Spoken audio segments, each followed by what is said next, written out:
Hi hello welcome to post 360. నేను మీ మురళీరాపల్లి. ఈ రోజు మొత్తం ఒకే న్యూస్ పైన చాలా టీవీ ఛానల్స్ ప్రతికేస్తున్నాయి, చాలా టీవీ ఛానల్స్ రన్ అవుతున్నాయి. అది చేబ్రోల్ కిరణ్ కుమార్ అనే వ్యక్తి చేసినటువంటి అనుచిత వ్యాఖ్యలు తప్పించి ఇంకేం లేదు. నిజం చెప్పాలంటే చాలా దారుణంగా మాట్లాడారు వైఎస్ భారతి గారి గురించి, అదేవిధంగా వైఎస్ జగన్మోహన్ రెడ్డి గారి గురించి కూడా చాలా దారుణంగా మాట్లాడాడు. వాడిని పోలీసులు అరెస్ట్ చేశారు, కానీ ఆ అరెస్ట్ వెనుక చాలా రాజకీయం ఉందంటూ చాలా మంది మాట్లాడుతున్నారు. అయితే ఇప్పుడు ఉన్న బలంగా వాడిని ఎటువంటి శిక్షలు వేస్తారంటే ఏమీ చేయరు, తీసుకెళ్లి వాడిని అలా బొమ్మలా కూర్చోబెట్టి తీసుకొచ్చి బయట వదిలేస్తారు. అంతకు మించి ఏం లేదు. అనుచితమైన వ్యాఖ్యలే తప్పించి అక్కడ కేసు నిలబడేది కూడా ఏమీ లేదు. అంతేకాదు, ముఖ్యంగా చెప్పాలంటే ఈ విషయంపై వైఎస్ఆర్సీపీ అధికార ప్రతినిధి ప్రియాంక గారు కూడా స్పందించడం జరిగింది. తను కూడా చాలా చాలా దారుణమైంది అంటూ, సీతమ్మ లాంటి మా అమ్మ పైన ఇటువంటి నిందలేసినటువంటి దుర్మార్గుడిని ఇంకెవరు కూడా ఫ్యూచర్లో ఇటువంటి పని చేయకుండా, ఇలా అనుచితమైన వ్యాఖ్యలు మాట్లాడకుండా శిక్షించాలంటూ హోమ్ మినిస్టర్ గారిని రిక్వెస్ట్ చేయడం జరిగింది. ఒకసారి ప్రియాంక గారు ఏం మాట్లాడుతున్నారో ఒకసారి వినండి. తెలుగు రాష్ట్ర ప్రజలందరికీ నా నమస్కారం. నా పేరు ప్రియాంక, వైఎస్ఆర్సీపీ మహిళా నాయకురాలు.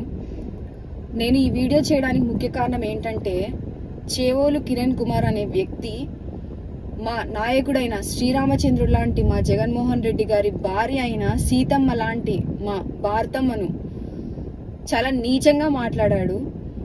ఇది మేము చాలా ఖండిస్తున్నాము. ఎందుకంటే మా నాయకుడు జగన్మోహన్ రెడ్డి గారి పాలన ప్రతి ఒక్కరికి తెలుసు. అలాంటి మా జగన్మోహన్ రెడ్డి గారి భార్య భారతమ్మ ఎలాంటిదంటే ఒక సీతలాగా, ఒక మచ్చలేని మహిళ. ఆమె అందరినీ చాలా బాగా ఆదరించి చూసుకుంటారు. అలాంటి ఒక మహిళ మీద ఇలాంటి ఆరోపణలు చేయడం అనేది చాలా తప్పు. ఈ సంఘటన జరిగినప్పటి నుండి మేము మా మహిళలందరూ మా వైఎస్ఆర్సీపీ తరఫున చాలా బాధపడుతున్నాము. మేము కన్నీళ్లు పెట్టుకుంటున్నాము. మా అమ్మని ఇలాగా మాట్లాడడం అనేది చాలా తప్పు. అదే ఈ కిరణ్ అనే వ్యక్తి యొక్క అమ్మ, అక్క, చెల్లి అందరూ ఉంటారు. మాట్లాడే ముందు ఒకసారి వాళ్ళ గురించి ఆలోచించి మాట్లాడాల్సిందని నేను చెప్తున్నాను. ఈరోజు ఏంటంటే, ఆయనని అరెస్ట్ చేసినప్పటికీను, లేకపోతే టీడీపీ నుంచి సస్పెండ్ చేసినా కూడా నెక్స్ట్ ఇలాంటివి జరగకుండా వాళ్ళు చూసుకోవాలని నేను చెప్తున్నాను. అదే విధంగా ఆయన ఇప్పుడు ఏదో అరెస్ట్ చేశారు అయిపోయింది అని కాకుండా, నేను హోమ్ మినిస్టర్ గారిని ఏం కోరుకుంటున్నానంటే, ఈ కిరణ్ అనే వ్యక్తి ఇలాగ వాక్యాలు మాట్లాడాడు కదా, ఇప్పుడు అరెస్ట్ చేశారు.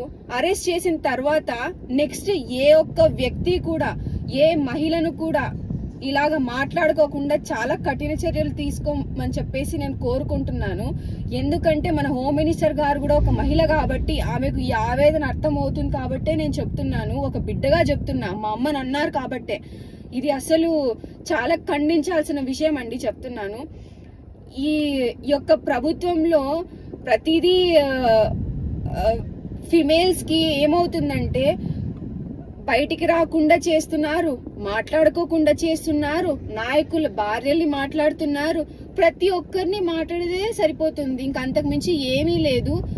ఏదేమైనా కానీ ఇలాంటివి చేయడం అనేది చాలా తప్పు. అది మా నాయకుడైన జగన్మోహన్ రెడ్డి గారి భార్యని అంటున్నారు, మా అమ్మని భారతమ్మని అనడం అనేది చాలా తప్పు. ఇదైతే మీరు చూసుకోవాలి. మీ యొక్క టీడీపీ ఎవరైతే మేల్స్ ఉన్నారో అందరికీ మీరు మాట్లాడుకోవాలి, వాళ్ళకి ఇన్స్ట్రక్షన్స్ ఇవ్వాలి, ఇలాగ మాట్లాడకూడదని మీరందరికీ చెప్పేసి ఇలాంటివి మరీ రిపీట్ కాకుండా చూసుకోవాలని మేము చెప్తున్నాము. మన హోమ్ మినిస్టర్ గారిని కోరుకుంటున్నాను. అమ్మ, మా అమ్మను భారతమ్మను ఎవరైతే అన్నారో వాళ్ళకి శిక్ష కాదమ్మా, మళ్ళీ ఎవరు కూడా ఇలాంటి పనులు చేసేకి రెడీ కాకున్నటువంటి శిక్ష నువ్వు వేపించాలని నేను కోరుకుంటున్నాను. మా అమ్మ ఆవేదన ఎవ్వరికి రాకూడదని నేను చెప్తుండేది, ఏ మహిళకి కూడా తర్వాత రాకూడదు. అది నువ్వు చూసుకోవాలనేసి నేను కోరుకుంటున్నాను టీడీపీ ప్రభుత్వాన్ని. ముఖ్యంగా ఇది మీరు ఇంకా సర్ది చూసుకోవాలి. విన్నారు కదా, ప్రతి ఆడపిల్ల సిగ్గుతో తలదించుకుంటుంది ఈ కిరణ్ చేబ్రోలు మాటలను చూసి. ఎందుకంటే ఒక తల్లికి పుట్టినవాడు ఎవడు ఇట్లా మాట్లాడు, ఒకే తండ్రి ఉన్నవాడు కూడా ఎప్పుడు ఇలా మాట్లాడు.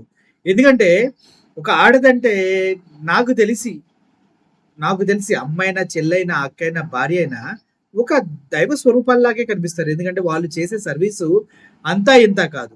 ఎవరికైనా కూడా ఆడపిల్ల లేనిదే రోజు గడవదు. అటువంటి ఒక మహిళని ఇంత దారుణాతి దారుణంగా మాట్లాడటం అనేది వాడు సంస్కారహీనుడు అని తెలియజేయడానికి ఇదొక్కటి చాలు. వాళ్ళ అమ్మ వాడిని పెంచలేదు, వాడు గాలికి పెరిగాడని చెప్పడానికి ఇదొక్కటి చాలు. ఇటువంటి ఎదవల్ని వెనకేసుకొచ్చినటువంటి చంద్రబాబు నాయుడు గారే ఆయనకి ఫోన్ చేసి నువ్వు బాగా మాట్లాడుతున్నావు, టీడీపీ పార్టీ తరఫున మాట్లాడిని పిలిపించారంట. వాడే చెప్తున్నాడు. ఇంత దారుణమైన పర్సన్ ని పార్టీలోకి తీసుకుని ఎవరిని తిడతానికి తీసుకున్నారు? ఎందుకు తీసుకున్నారు చంద్రబాబు నాయుడు గారు మీరు? నేను ఏపీలో ఏ వీడియో చేసినా కూడా 5 లక్షలు దాటి చేసినాయి.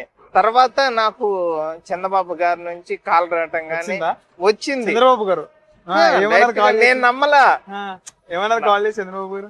డైరెక్ట్ గా రమ్మన్నారు. మంగళగిరి పార్టీ కాల్ ఎవరు చేసినారు అంటే పార్టీ తరఫున ఉంటారు కదా, వాళ్ళు ఫోన్ చేసి ఇట్లా బాబు గారు రమ్మంటున్నారు అని చెప్తే నేనేదో వీళ్ళు జోక్ చేస్తున్నారు కామెడీ అనుకున్నా, కానీ తర్వాత తెలిసింది. అప్పుడు అధికారంలో ఉన్న 2014 నుంచి కానీ అంతకుముందు ఉన్న ఎమ్మెల్యేలతో కూర్చొని నేను 2 రోజులు మీటింగ్లో ఇక నువ్వేం చేస్తావంటే, సార్ ఇట్లా నాన్నకి యాక్సిడెంట్ అయితే ఇరిగేషన్ డిపార్ట్మెంట్లో నేను లస్కర్గా చేశాను సార్, తర్వాత స్వీట్ బిజినెస్ పెట్టుకున్నాను, ఇట్లా పార్టీ కష్టాల్లో ఉంటే ఇక్కడ మిమ్మల్ని తిడుతున్నా కానీ ఏదన్నా కానీ ఇంట్లో మా అమ్మగారు చెప్తే మాట్లాడు అంటే మాట్లాడాను సార్. ఎందుకు ఇటువంటి వాళ్ళని ఎంకరేజ్ చేస్తూ ఉన్నారు? నోటికి కంట్రోల్ లేదు, స్థాయిని మించి మాటలు వస్తున్నాయి. మాజీ సీఎం అని మినిమం రెస్పాన్సిబిలిటీ లేదు. వీళ్ళ మనుషులు, వీళ్ళనా మీరు పక్కన పెట్టుకొని అధికారంలోకి వచ్చింది? చిచ్చి అనిపిస్తుంది సార్ మిమ్మల్ని చూస్తుంటే. సో ప్రియాంక గారు చెప్పినట్టుగా హోమ్ మినిస్టర్ గారు దీనిపైన ఏమన్నా స్పందిస్తారంటే నాకైతే అనిపించట్లేదు. ఎందుకంటే గతంలో విజయమ్మ అంటారు, భారతమ్మన అంటారు. వాళ్ళంతా అమ్మ అయితే వాళ్ళ నాన్నలు వీళ్ళకి ఏమవుతారని అడిగినటువంటి కుసంస్కారి, చాలా దారుణంగా మాట్లాడగలిగినటువంటి వనిత మా అనితక్క. ఇటువంటి అనిత హోమ్ మినిస్టర్ గారు అంత దారుణంగా మాట్లాడారు గతంలో. మరి ఆవిడ దగ్గరికే ప్రియాంక గారు రిక్వెస్ట్ తీసుకుని వెళ్తున్నారు. మరి అవుతుందంటారా? చూడండి. Thank you for watching this video. Murali signing off. Thank you so much.